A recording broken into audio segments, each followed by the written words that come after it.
옛날의 한 마을에는 매우 가난한 돌쇠라는 남자가 살고 있었습니다. 그는 어린 시절부터 가난에 시달렸고 결혼 후에도 그 상황은 나아지지 않았습니다. 지독한 가난의 굴레에서 벗어나기 위해 그는 열심히 일하며 아내와 함께 힘을 합쳐도 여전히 가난에서 벗어나는 것은 쉽지 않았습니다. 결국 돌쇠는 하루에 한 끼를 먹기 힘들 정도로 극심한 가난에 허덕였지만 그럼에도 불구하고 그는 자식복이 있어 10명의 자녀를 낳아 기르고 있었습니다. 마치 흥부와 놀부의 이야기를 방불케 하는 상황이었지요. 그의 아내의 이름은 분이었으며 그녀는 손이 매우 바쁘고 부지런하여 새벽부터 일어나 집안일을 하였습니다. 그러나 돌쇠에게는 하나의 문제가 있었습니다. 그는 너무도 착하다는 것이었습니다. 아휴, 나는 그래도 아내도 있고 자식도 있는데 나보다 더 힘들게 사는 사람들은 왜 이렇게 많은 거야? 내가 꼭 도와줘야겠어. 그렇게 결심한 돌쇠는 열심히 일해 번 돈으로 어려운 이웃들을 돕기 시작했습니다. 자식들이 배고프다고 울고 부엌을 어지럽혀도 돌쇠는 이렇게 말했습니다. 얘들아, 너희들은 그래도 하루에 한 끼는 먹지 않니? 우리 주변에는 하루에 한 끼도 제대로 먹는 이웃들이 많아. 그들을 우리가 힘 닿는 데까지 도와줘야 해. 응, 다 함께 행복한 세상이 진짜 행복한 세상이야. 그의 말에 아내 분이는 어이없다는 듯 외쳤습니다. 당신 도대체 무슨 소리예요? 우리 아이들이 굶어 죽게 생겼는데 요즘 도대체 왜 그러는 거예요? 좀 생각해봐요. 돌쇠는 눈을 반쯤 감으며 대답했습니다. 아휴, 여보, 이기적인 생각 좀 버려요. 우리는 굶어 죽지 않아. 괜찮아. 진짜 굶고 있는 사람들을 도와야 해. 돌쇠가 그렇게 많은 사람들을 돕고 나서 아내 분이의 마음은 불만으로 가득 차올랐습니다. 결국 참다 못한 분이는 두 손을 허리에 얹고 소리쳤습니다. 여보, 더 이상 안 되겠어요. 계속 그렇게 남을 돕고 우리 가족은 무시할 거면 당장 나가서 당신이 좋아하는 그 어려운 이웃들과 살아. 내가 애들 10명 먹여 키우기도 힘든데 남의 집 식구들까지 걷어먹어야 한다고? 어서 나가요. 다시 들어올 생각 말고 돈 벌어오면 그때나 집에 발을 들여요. 돌쇠는 그 말에 멍하니 서 있다가 결국 깊은 한숨을 내쉬며 초라한 모습으로 집에서 쫓겨났습니다. 집을 떠나는 그의 발걸음은 무겁기만 했습니다. 돌쇠는 터벅터벅 걸으며 숲을 지나 강가에 이르렀습니다. 시원한 강물에 발을 담그며 근심을 털어내려 했습니다. 아휴, 이게 무슨 일이람. 사랑하는 아이들 얼굴도 못 보고 사랑하는 아내에게 쫓겨났으니. 아휴, 그런데 갑자기 졸리고 피곤하네. 허기와 피곤이 몰려온 돌쇠는 나무 그늘 아래 털썩 주저앉아 고개를 떨궜습니다. 그리고 막 잠이 들락말락하는 순간 어디선가 허리가 구부러진 할아버지가 지팡이를 짚고 다가와 돌쇠를 바라보며 말을 걸었습니다. 아이고, 젊은이, 어찌된 일로 이렇게 시름 가득한 얼굴을 하고 있단 말인가? 돌쇠는 힘없이 대답했습니다. 아휴, 세상에 어렵고 힘든 사람이 너무 많아요. 그래서 그들을 돕겠다고 나섰는데 아내에게 꾸지람을 듣고 결국 집에서 쫓겨났어요. 자식들도 보고 싶고 아내도 보고 싶은데 발길이 떨어지질 않으니 정말 괴롭습니다. 할아버지는 고개를 끄덕이며 말했습니다. 참 착한 사람이로구만. 그런데 전에 관상을 보았더니 자식복이 있다고 하더군. 어이구, 노인장, 그런 것도 보이세요? 맞아요. 제가 아들 5, 딸 5이 있어요. 앞으로도 한두 명 더 낳을 수 있을 것 같은데요. 하지만 그 10명의 자식을 먹여 살리기도 힘든데 남의 집 살림까지 신경을 쓴다고? 아이고, 자네 아내가 왜 그렇게 자네에게 말하는지 이해가 가네. 노인은 돌쇠를 바라보며 말했다. 아, 예, 저도 머리로는 이해하지만 마음이 아파요. 어려운 사람만 보면 가슴이 찢어지는 것 같고 정말 힘들어요. 노인은 고개를 끄덕이며 대답했습니다. 그거 참 착한 사람이로구만. 자네와 같은 착한 사람들이 복을 받아야 하는데. 아유, 그 얼굴에는 자식복만 있고 돈복은 없는 것 같네. 아이고, 그러니 돈이 안 붙지. 뭐 죄를 뿌리니까 그렇지 뭐. 그러던 중 노인은 잠시 돌쇠를 응시한 후 품속에서 작은 돈주머니를 꺼내 들었습니다. 자, 이 돈주머니를 가지고 가게. 자네의 근심을 단번에 풀어줄 물건이네. 돌쇠는 놀라며 물었습니다. 아, 돈을 주시는 건가요? 감사합니다. 노인은 미소를 지으며 설명했습니다. 그냥 돈주머니가 아니야. 이 안에 있는 돈이 다 떨어지면 주머니를 열고 머니머니 돈주머니 돈 나와라 뚝딱 하고 외치면 된다네. 그러면 다시 돈이 주머니에 가득 차게 생겨날 거야. 그 돈으로 어려운 사람도 돕고 가족들도 배불리 먹이고 자네 뜻대로 잘 살아보게. 돌쇠는 그 말을 듣고 믿지 못하는 듯 고개를 갸웃거렸습니다. 예, 그렇군요. 와, 재밌다. 예, 돈 나와라 뚝딱. 돌쇠가 믿지 못하는 표정을 짓자 노인은 그의 머리를 지팡이로 가볍게 쳤습니다. 예, 어른이 말씀하시는데 귀등으로도 안 듣네. 아야야, 아파요. 노인장, 무슨 말씀을 하셔야 제가 귀뜸으로라도 듣지요. 내 말이 말 같지가 않다고? 어디 내 말이 맞는지 틀린지 한번 해보게. 난 간다. 노인은 그렇게 돈주머니를 돌쇠에게 툭 던져주고 떠났습니다. 뭐야, 이상한 취미를 가진 할아버지네. 참, 이게 다 얼마지? 돌쇠는 주머니를 열어보며 셌습니다. 하나, 둘, 셋, 넷. 이렇게 많이 주셨다고?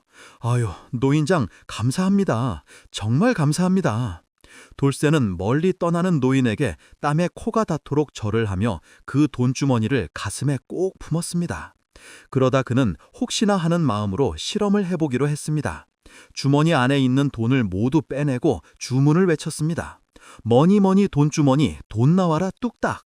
그러자 비어있던 돈주머니에 돈이 가득 차올랐습니다. 오, 이럴 수가. 진짜였어. 대박이다. 이거 요술 돈주머니네. 돌쇠는 기뻐하며 하늘을 향해 폴쩍폴쩍 뛰었습니다. 가만히 있어봐. 우리 분이가 돈을 벌면 집에 돌아오라고 했지. 이제 돈 걱정은 없는 거야. 내가 돕고 싶은 사람들을 도와주고 우리 자식들과 아내도 배불리 먹일 수 있어. 그제야 돌쇠는 힘이 불끈 솟아오르고 아내의 얼굴을 볼 생각에 마을로 달려갔습니다. 그런데 그의 집으로 가는 길목에는 절친한 친구 칠성이의 집이 있었습니다. 돌쇠는 잠시 발을 멈추며 속으로 중얼거렸습니다. 이 좋은 일을 나 혼자만 알고 갈 수는 없지. 칠성이에게 자랑해야겠다. 그렇게 돌쇠는 칠성이의 집 문을 두드렸습니다. 야, 재송아, 나야. 나 돌쇠 집에 있냐? 재수씨, 접니다. 칠성과 그의 아내는 뜻밖의 방문객을 반갑게 맞아주었습니다. 오랜만이야 돌쇠, 어서 들어오게. 응, 와서 술이나 한잔하세. 재성 부부는 그에게 따뜻한 술상을 차려주었습니다. 돌쇠가 술을 한 잔 들이키자 얼굴이 벌겋게 달아올랐습니다. 술이 한 잔, 두 잔, 세 잔 들어가니 돌쇠는 더 이상 참지 못하고 가슴에 품고 있던 요술 돈주머니를 꺼내 자랑하기 시작했습니다. 야, 칠성이야, 잘 들어라. 재수씨, 잘 들으세요. 이 돈주머니가 보통 돈주머니가 아니에요. 이놈만 있으면 돈이 끝도 없이 쏟아진다니까. 돌쇠가 자신있게 외쳤습니다. 칠성과 그의 아내는 어이없다는 듯 서로를 바라보며 웃었습니다. 아이고, 자네 취했네. 취했어. 무슨 그런 요술이 다 있어. 칠성이 장난스럽게 물었습니다. 그런 돈주머니가 있다면 나도 하나 갖고 싶네. 돌쇠는 진지하게 대답했습니다. 이 진짜야. 그는 의기양양하게 가슴을 쫙 펴고 큰 소리로 외쳤습니다. 머니, 돈주머니, 돈 나와라 뚝딱. 그러자 정말로 돈주머니 속에서 반짝이는 돈이 쏟아져 나왔습니다. 술상 위에 금빛의 돈이 굴러다니자 칠성 부부의 눈빛이 반짝였습니다. 이야, 참으로 귀한 일이로구만. 이런 보물이 어디서 났더? 칠성은 순간 욕심이 나서 아내에게 눈짓을 했습니다. 그때부터 두 부부는 돌쇠에게 계속 술을 권했습니다. 야, 축하하네. 이런 좋은 일로 얻었으니 경사에 솔이 빠지면 안 되지. 맞아요. 잔이 비면 채워드릴 테니까 원 없이 드세요. 돌쇠는 기분이 한껏 들떠서 권하는 대로 술을 마구 마셨습니다. 결국 그는 술에 취해 비틀거리며 넘어지고 말았습니다. 그 사이에 칠성 부부는 서로 은밀한 눈빛을 주고보며 슬며시 돌쇠의 돈주머니를 자신들의 돈주머니와 바꿔치기 했습니다. 한참 후 잠에서 깬 돌쇠는 그런 줄은 꿈에도 모르고 자신 앞에 놓인 돈주머니를 들고 말했습니다. 자, 칠성이 여기 주머니 안에 있는 돈은 잔내 줄게. 돌쇠는 기쁜 마음으로 말을 이어갔습니다. 아이고, 정말 그럼 맛있는 음식을 주었으니 그 값을 치러야지. 나야 뭐 어차피 집에 가서 또 돈 만들면 되니 무거운데 굳이 이걸 차고 갈 필요가 있나. 이제 집에 가서 아내랑 우리 자식들 앞에서 크게 한판 벌려야지. 그렇게 돌쇠는 돈주머니에 들어있던 돈을 상위에 털어놓고 신나게 집으로 달려갔습니다. 그리고 대문을 벌컥 열고 마당 한복판에서 큰 소리로 외쳤습니다.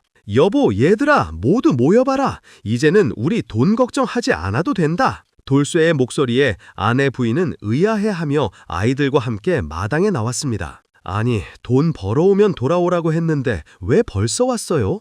돈 걱정하지 않아도 된다니? 아, 내가 돈 벌어왔다니까. 자, 이거 봐봐. 요술 돈주머니야. 돌쇠는 자신만만하게 설명했습니다. 주문을 외우면 이 주머니에 돈이 가득 차는 요술 돈주머니야. 분이는 믿기지 않는다는 듯 고개를 저었습니다. 아니, 그게 무슨 소리예요? 돌쇠는 자신 있게 주문을 외쳤습니다. 머니 머니 돈주머니 돈 나와라 뚝딱. 하지만 주머니 속에서는 돈은커녕 먼지만 풀풀 날릴 뿐이었습니다. 분이는 화가 나서 두 손을 허리에 얹고 눈을 부릅떴습니다. 아휴, 이 사람아, 정신 안 차려요. 웬 천리 하나 들고 와서 이게 뭐 하는 거예요?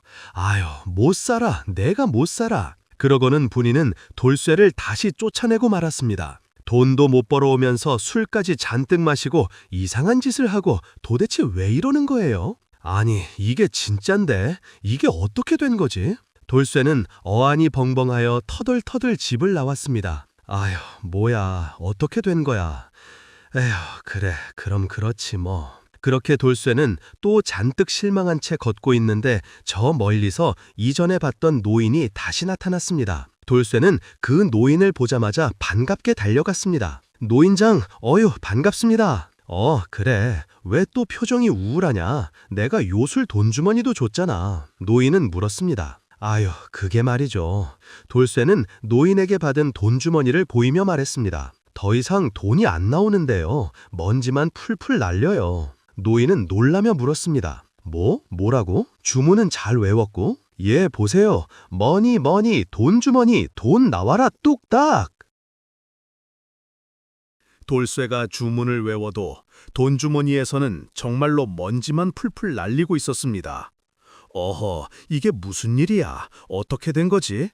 노인은 돌쇠가 내민 돈주머니를 살펴보며 잠시 고개를 끄덕이고는 생각에 잠겼습니다. 그러더니 이번에는 염소 한 마리를 내주었습니다. 헤헤, 이건 내가 준 게 아닌데 자네 어디서 돈주머니를 잃어버린 게로구만. 이번에는 실수 말고 잘 간직하게. 이 염소 말이야, 이걸 줄 테니까 염소 앞에서 음머니 음머니 돈돈 머니머니 하고 외우면 염소가 돈을 줄게야. 정말요? 염소가 돈을 준다고요? 돌쇠는 믿기지 않는 듯 물었습니다. 노인은 고개를 끄덕이며 대답했습니다. 응, 맞아. 그럼 잘 외워야 해. 돌쇠는 주문을 제대로 외쳤습니다. 음머니 음머니 돈돈 머니머니. 그러자 놀랍게도 염소의 입에서 돈이 쏟아져 나왔습니다. 어이구야, 세상에.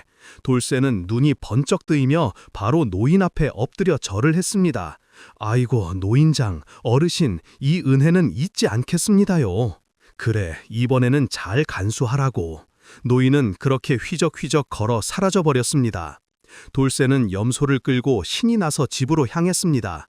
이번엔 틀림없어. 이번엔 아내와 우리 토끼 같은 자식들에게 돈 나오는 걸 보여줘야지. 그러나 집에 이르기 전에 친구 칠성의 집 앞에 다다르자 돌쇠는 술 생각이 불쑥 솟구쳤습니다. 아, 그래도 이 기쁜 소식은 친구와 나누는 게 좋겠지. 술은 칠성이의 술이 또 맛있잖아. 그렇게 돌쇠는 다시금 칠성의 집 대문을 두드렸습니다. 이번에도 칠성 부부는 두 팔을 활짝 벌리고 손뼉을 치며 그를 맞아주었습니다. 오호, 자네도 왔구만. 오셨어요. 칠성이 반갑게 인사했습니다. 죄송해, 내가 아주 좋은 일이 있어. 돌쇠의 말에 칠성과 그의 아내는 또다시 반짝이는 눈빛을 교환했습니다. 하하, 그렇구만. 축하하네. 이런 기쁜 날에 술이 빠지면 서운하지. 자자, 들어와서 잠깐 쉬게. 부인, 둘이 먹다가 하나가 죽어도 모를 안주 좀 부탁하오. 네, 서방님, 둘이 먹다가 둘 다 맛있어서 죽어버릴 안주로 차려갈게요. 칠성은 돌쇠의 코가 비틀어지도록 술을 권했습니다. 돌쇠는 이번에도 정신줄을 놓고 돈을 만드는 염소 자랑을 늘어놓았습니다. 내가 데려온 염소 말이야, 보통 염소가 아니야. 음머니 음머니 돈돈 머니머니 하고 주문을 외우면 돈을 막 뱉어낸다니까. 그 말을 들은 칠성과 아내는 서로 눈빛을 주고받으며 빙긋이 웃었습니다. 옳거니 또 좋은 물건이 걸려들었구만. 그리고 돌쇠가 술에 취해 쓰러지기를 기다린 후 자신들이 키우는 염소 중에서 돌쇠가 가져온 염소와 가장 비슷한 염소를 데려와서 바꿔치기를 해버렸습니다. 다음 날 돌쇠는 그 사실을 전혀 눈치채지 못한 채 염소를 끌고 집으로 돌아와서 아내 분이와 아이들을 불러 모았습니다. 여보, 얘들아, 이번엔 정말이다. 이 염소만 있으면 우리가 2번 다시 굶을 날이 없을 거야. 어려운 이웃들을 돕고도 돈이 많이 남아서 풍족하게 먹고 살 수 있어. 그러니 분이는 고개를 절레절레 흔들며 말했습니다. 아이고, 또 뭔 소리예요. 그래도 웬 염소는 어디서 잘도 얻어왔네요. 그건 잘했네. 아니, 염소가 문제가 아니야. 이 염소가 요술염소라니까. 돌쇠는 자신있게 외쳤습니다. 네, 왜요? 또 염소가 뭐 돈이라도 뱉어요? 어떻게 알았어? 맞아. 그러고는 돌쇠가 씩씩하게 외쳤습니다. 음머니 음머니 돈돈 머니. 그러나 염소는 그저 멀뚱멀뚱 가족들을 바라볼 뿐 아무 일도 일어나지 않았습니다. 그러니 분이는 더는 참지 못하고 두 손을 허리에 얹고 고함을 질렀습니다. 이 사람아, 언제까지 이런 헛소리만 하고 다닐 거예요? 다시는 당신 말을 믿지 않을 거예요. 이 집에서 나가요. 아휴, 속 터져. 아니, 멀쩡하던 사람이 왜 이렇게 된 거야? 이상하네. 이거 왜 이러지? 뭐해요? 당장 나가요. 돌쇠는 고개를 푹 숙인 채 또다시 집을 떠나 길을 나섰습니다. 아유, 이럴 수가. 이런 망신이 있나? 돌쇠는 스스로가 너무나 한심하고 부끄러워서 발걸음조차 무거워졌습니다. 그런데 길가에서 또다시 노인을 만났습니다. 노인장, 이게 어떻게 된 거예요? 돌쇠는 서둘러 노인에게 달려가 데려간 염소가 주문을 외워도 돈을 뱉어내지 않았다고 하소연했습니다. 아휴, 그럴 리가 없는데. 노인은 고개를 갸우뚱하다가 한참 고민한 후 이번에는 반짝이는 작은 밥상을 내주었습니다. 아휴, 돈은 안 되겠구만. 음식으로 하자고. 이 밥상을 놓고 그 앞에서 쿰따리 샤바라 밥 하고 외치면 머릿속에 생각하는 음식이 척척 밥상 위에 차려질 것이오. 정말인가요? 야, 신기하네. 감사합니다. 돌쇠는 노인에게 절을 하고 또다시 밥상을 들고 신나게 집으로 향했습니다. 그런데 또 어쩌다 보니 발걸음은 칠성네 집 앞에서 멈추고 말았습니다. 이렇게 또 대단한 물건을 얻었는데 자랑하지 않을 수가 없지. 돌쇠는 생각하며 심지가 이 밥상으로 맛있는 안주도 만들어내서 먹을 수 있으니 얼마나 좋을까 하고 기대했습니다. 최성희 녀석도 아주 좋아할 게야. 또 좋은 술을 내주겠지. 그렇게 돌쇠는 밥상을 들고 칠성이의 집에 가서 술을 잔뜩 마셨고 밥상이 만들어내는 음식으로 안주를 원없이 먹었습니다. 그리고 술을 마시다 굴러떨어진 사이 이번에도 그 밥상마저 칠성이에게 바꿔치기를 당하고 말았습니다. 그런 줄은 꿈에도 모르고 집에 돌아온 돌쇠는 가족들을 불러 모아 씩씩하게 외쳤습니다. 자, 봐봐. 쿵따리 샤바라 밥, 밥, 밥. 하지만 식탁은 얌전히 그 자리에 놓여 있을 뿐 아무것도 나오지 않았습니다. 그러니 부인은 분노에 치를 떨며 말했습니다. 이번에는 내가 쫓아내기 전에 나가세요. 다시는 이 집에 얼씬도 말고 뭐 쿵따리 샤바라 같은 소리 하지 마세요. 아주 그냥 다시 들어오기만 해봐라. 돌쇠는 부끄러움에 얼굴이 벌겋게 달아올라서 말도 못하고 집을 나섰습니다. 아휴, 어째서 집에 들고 오면 요술 도구들이 다 망가지는 거지? 우리 집에 무슨 문제라도 있나? 아휴, 참. 그렇게 터덜터덜 길을 걷고 있는데 돌쇠는 다시 그 노인을 만나게 되었습니다. 노인장, 죄송해요. 돌쇠는 있었던 일을 또 노인에게 말했고 노인은 한숨을 쉬며 마지막으로 자신이 짚고 있던 지팡이를 내밀었습니다. 아이고, 내가 이제 더 줄 것은 없고 이 지팡이만 남았네. 나도 빈털털이야. 이거라도 가져가게. 예, 저는 잘 걷는데요. 응, 아니, 나도 잘 걸어. 이것은 걷는 걸 도와주는 지팡이가 아니야. 자기 주인을 괴롭히거나 속이는 자들을 혼내주는 지팡이지. 이 지팡이에다 대고 까니맛 똑까 하고 주문을 외우면 알게 될 것이야. 잘 써보도록 해라. 아, 예, 감사합니다. 돌쇠는 지팡이를 두 손으로 받들며 속으로 곰곰이 생각했습니다. 나를 속이고 나한테 못되게 구는 사람을 혼내준다고? 그게 누구야? 돌쇠는 잠깐, 아주 잠깐, 요즘 자신을 계속 혼내는 부인의 얼굴을 떠올렸으나 이내 고개를 저었습니다. 아유, 아니야. 부인은 아니야. 아, 그건 나를 위해서, 우리 가족들을 위해서 해주는 소리란 걸 알잖아. 아유, 괴롭히고 날 속이는 사람은 없는데, 쓸모가 없겠구만.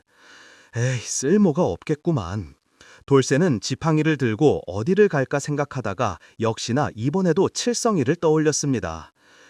그래도 늘 날 반겨주는 건 칠성이 그 녀석밖에 없지. 돌쇠는 지팡이를 들고 칠성이의 집으로 또 갔습니다. 돌쇠가 찾아오니 칠성이와 부인은 또 맨발로 뛰쳐나와 돌쇠를 반겨주었습니다. 그런데 돌쇠가 가만 보니 칠성이의 집이 이전과는 좀 달랐습니다. 야, 뭐야? 못 보던 것들이 많이 생겼네. 저거 말 아니야? 너 말도 새로 샀어? 야, 이거 비싼 말 같은데 천리마 아니야? 응, 아하, 뭐 열심히 일해서 번 돈으로 나를 위한 선물을 좀 사봤지. 야, 부럽다, 부러워. 우리 칠성이 성공했네. 천리마도 뽑고. 다내 덕분이지 뭐. 응, 아니, 다 우리 아내 덕분이지 뭐. 우리 아내의 내조 덕분에 말이야. 와, 그렇지. 그나저나 오늘은 또 뭐야? 칠성이가 물었습니다. 뭐가 뭐야? 아니, 매번 신기한 물건들을 가져와서 보여줬잖아. 오늘은 뭘 가져오셨나? 와, 오늘은 뭐 별거 아니야. 지팡인데 이건 별거 아니야. 응, 그래. 요술 지팡이? 에이, 요술 지팡이는 무슨, 아이, 뭔데 그래. 아, 몰라도 돼. 아, 그렇구만. 자, 일단 들어와. 네가 또 올 것 같아서 내가 아주 맛있는 안주랑 술을 준비해뒀어. 오, 그래. 역시 칠성이. 칠성이는 돌쇠를 데리고 방으로 들어갔습니다. 잠시 후 칠성이의 부인이 온갖 산내지미를 가지고 들어왔습니다.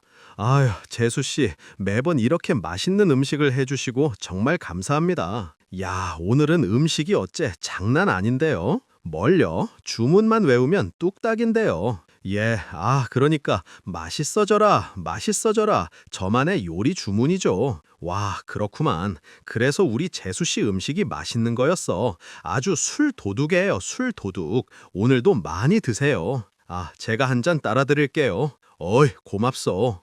그렇게 돌쇠는 또 칠성이와 함께 술을 마시고 이런저런 이야기를 나누었습니다. 그러다 돌쇠가 어느 정도 취한 것처럼 보이자 칠성이가 조심스럽게 물었습니다. 야, 돌쇠야, 그 지팡이 말이야. 무슨 능력이 있는 거냐? 좀 알려줘 봐봐. 아, 별거 아니야. 몰라도 된다니까. 야, 너 나한테 지금 비밀로 하는 거냐? 응, 진짜 별거 아닌데. 또 뭐 주문을 외우면 막 엄청난 보화를 만들어내는 지팡이 그런 거 아니야? 아니야. 아, 뭔데? 그러게요. 돌쇠님, 주문을 한번 외워보세요. 너무 궁금해서 못 참겠어요. 재성이뿐만 아니라 그의 아내까지 궁금해하니 돌쇠는 고개를 끄덕였습니다. 아휴, 진짜 별거 아니라니깐 그러네. 자, 봐봐. 깐니마 똑까. 돌쇠가 지팡이를 들고 대충 주문을 읊었습니다. 그런데 그 순간 지팡이가 스스로 움직이며 공중으로 펄쩍 뛰어올랐습니다. 그리고 곧장 칠성과 그의 아내에게 달려들더니 사정없이 그들의 엉덩이를 후려치기 시작했습니다. 아, 이게 뭐야? 아, 아파. 어머, 아파요. 아파. 당황하여 술이 번쩍 깨인 돌쇠는 순간 노인이 했던 말이 떠올랐습니다. 가만히 있어봐. 이 지팡이는 나를 속이고 나한테 못되게 하는 사람들을 혼내주는 지팡이라고 했는데? 아니, 설마. 그제서야 돌쇠는 매번 자신이 요술 도구들을 가지고 칠성이의 집에 갔음을 깨달았습니다. 참 빨리도 생각했네요. 어쨌든 돌쇠는 화가 나서 칠성이와 부인에게 외쳤습니다. 맞아, 우리 집에만 가면 요술구가 망가지는 게 아니라 너희들이 바꿔치기를 한 거구나. 으악, 아이고 잘못했어요. 아야야야, 아 왜 자꾸 이렇게 때려. 아이고 내아, 잘못했네. 잘못했어. 아파. 이 복수의 돌쇠 제발 멈춰주게. 그야말로 천벌이라도 내린 듯 칠성과 아내의 엉덩이를 사정없이 두들겨 팼습니다. 돌쇠야, 제발 우리를 살려다오. 그동안 빼앗았던 요술 도구들 다 돌려줄게. 아야야, 아유, 아파. 다시는 이런 짓 하지 않겠네. 응, 다시는 자네를 속이지 않겠어. 미안해. 돌쇠는 단호하게 외쳤습니다. 좋아, 물건들 다 모두 돌려주고 다시는 남을 속이지 않겠다고 맹세해.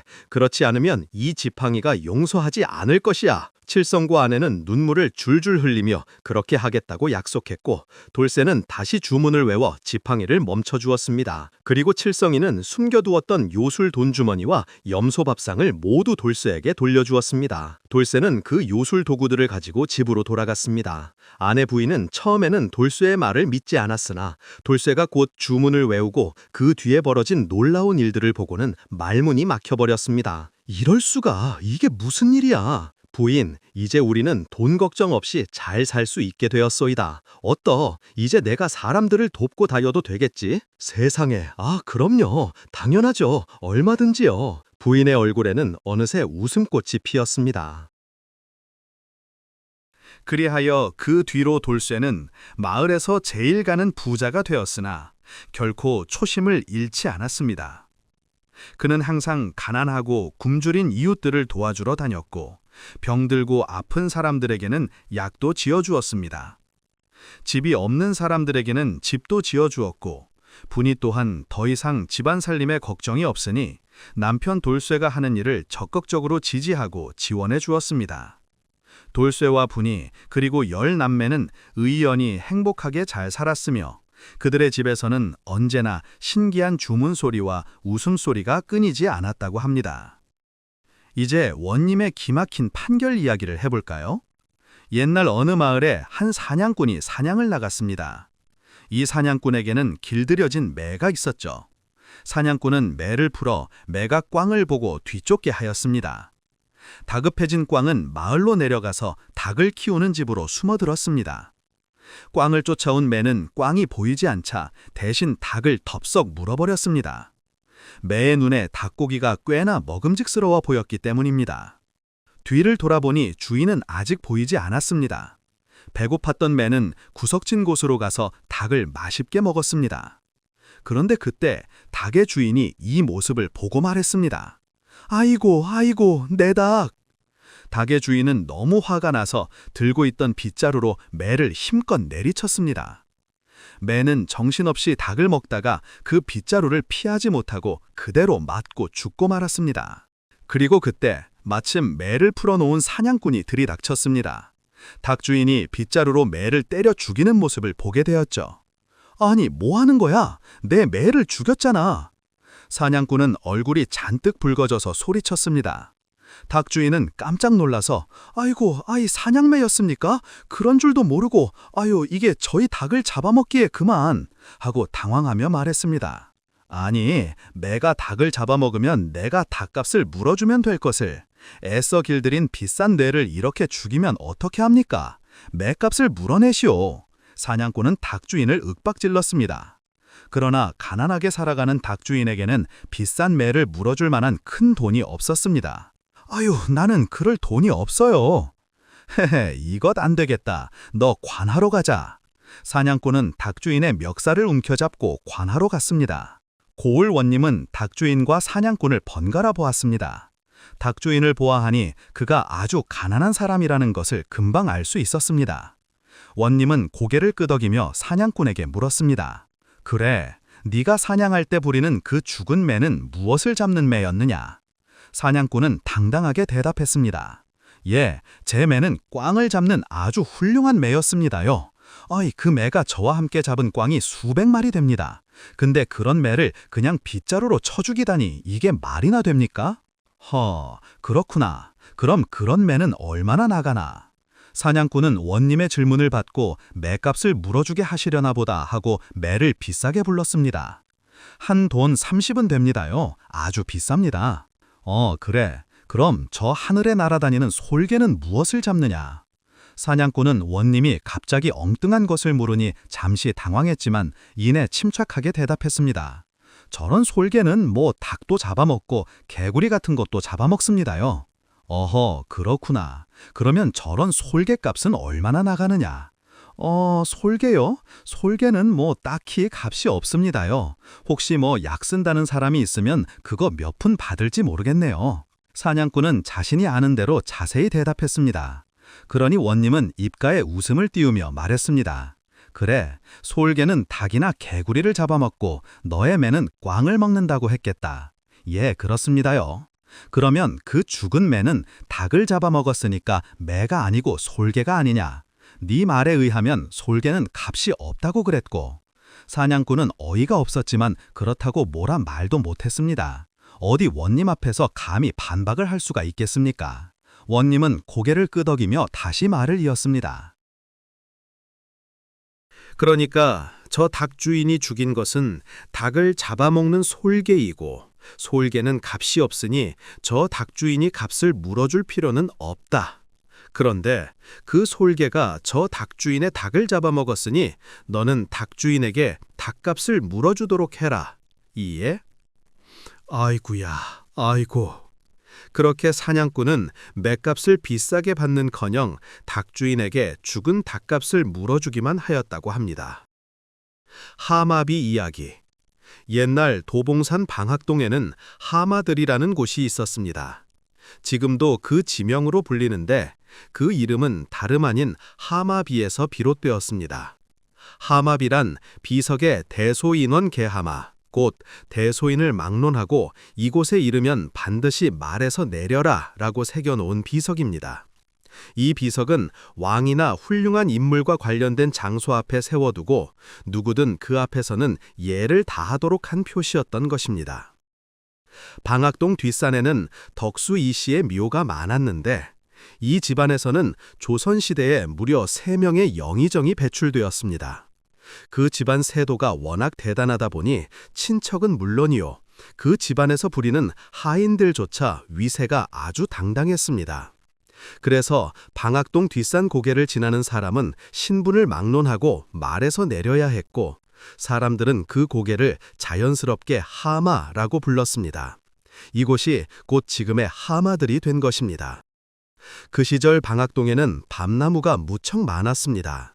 밤을 따려면 긴 장대가 필요했는데 이런 장대는 종로나 큰 장터에서만 구할 수 있었습니다. 그래서 덕수 이씨 집안의 하인들이 늘 장대를 사서 지게에 짊어지고 다니곤 했습니다. 그런데 이 장대가 얼마나 긴지 길을 다 막아서 통행에 큰 불편을 주었습니다. 그러니 어떤 사람이 화가 나서 소리쳤습니다. 여보시오, 이렇게 긴 장대를 지고 가면서 길을 다 막으면 어찌하오? 그러자 하인은 눈 하나 깜빡하지 않고 당당히 대답했습니다. 방황리 이정승 때에 급히 가는 길이요. 그 말을 들은 사람들은 슬그머니 하인에게 길을 비켜주었다고 합니다. 그만큼이나 덕수 이씨 집안의 위세가 대단했던 것입니다. 한편 방학동에는 또 다른 하마비가 있었으니 바로 연산군의 묘 앞에 세워졌던 하마비입니다. 연산군은 폭군으로 비록 왕위에서 쫓겨났지만 그래도 한때 왕이었던 까닭에 그의 묘 앞에도 하마비가 세워졌습니다. 사람들은 그래서 그 앞을 하마비가 있던 곳이라 하여 하마평 혹은 하마들이라고 불렀다고 합니다. 만사일생은 만번 죽을 고비 끝에 겨우 한 번 살아남는다는 뜻으로 매우 위태로운 상황을 이르는 고사성어입니다. 위험이 그만큼 대했던 순간을 겪고 나서 살아남았을 때 쓰이는 말이기도 하고 또한 죽을 각오를 해야 하는 상황을 묘사할 때도 사용됩니다. 이 만사일생 고사성어는 중국 당나라의 태종 이세민이 나라를 세우는 과정에서 겪은 경험을 회고하며 한 말에서 유래하였습니다. 수나라 말기 전국적으로 반란이 일어나자 당시 당황 이연은 아들 이세민과 함께 반란 진압에 나섭니다. 그러나 돌아가는 정황을 지켜보던 이세민은 수나라의 혼란을 기회 삼아 오히려 황실을 무너뜨리고 새로운 정권을 세울 것을 아버지에게 권유합니다. 하여 이연은 고민 끝에 결단을 내리고 돌걸과 연합하여 수도 장안을 점령하고 마침내 수양제가 죽자 황제의 자리에 오르게 되었습니다. 이 과정에서 이세민은 수많은 전투에 직접 나서며 목숨을 건 격전 속에서 무수한 위기를 넘기고 천하를 평정하는 데 큰 공을 세웠습니다. 이후 아버지 이연의 뒤를 이어 황제가 된 이세민은 함께 나라를 이어 공신들의 얼굴을 그려 능연각에 걸어 예우하며 그들의 공을 기렸습니다. 그 자리에서 그는 이렇게 말합니다. 방현령은 나와 함께 나라를 평정하느라 10,000번 죽을 고비에서 살아났다. 즉 수없이 위험한 순간을 넘기며 간신히 오늘에 이르렀다는 고백이자 회고였습니다. 이 이야기와 만사일생 고사성어는 어떤 위기 속에서도 포기하지 않고 끝내 살아남은 사람만이 역사를 바꿀 수 있다는 사실을 말해줍니다. 자, 쌤, 오늘의 이야기는 여기까지입니다. 지금부터는 하루의 피로를 풀고 마음의 안정을 찾기 위해 간단한 호흡법을 함께 해볼까요? 먼저 편안하게 앉거나 누워주세요. 천천히 눈을 감고 깊게 숨을 들입니다. 천천히 가능한 많은 공기가 폐 속에 가득 차도록 해주세요. 그 다음 천천히 숨을 내쉽니다. 내쉬는 동안 오늘의 모든 걱정과 스트레스가 함께 흘러나간다고 상상해 보세요. 한 번 더 깊게 숨을 들이마시고 내쉴 때는 몸의 긴장이 풀리도록 더욱 천천히 내쉽니다. 이렇게 호흡을 몇 번 반복하시면서 몸과 마음이 점점 더 편안해지는 걸 느껴보세요. 이제 하루를 마무리할 시간입니다. 오늘의 모든 것을 내려놓고 편안한 마음으로 내일을 맞이할 준비를 하세요. 좋은 꿈 꾸시고 내일 더 상쾌한 마음으로 새로운 하루를 시작하시기 바랍니다. 오늘도 저의 이야기를 들어주셔서 감사합니다. 꿀잠을 주무세요.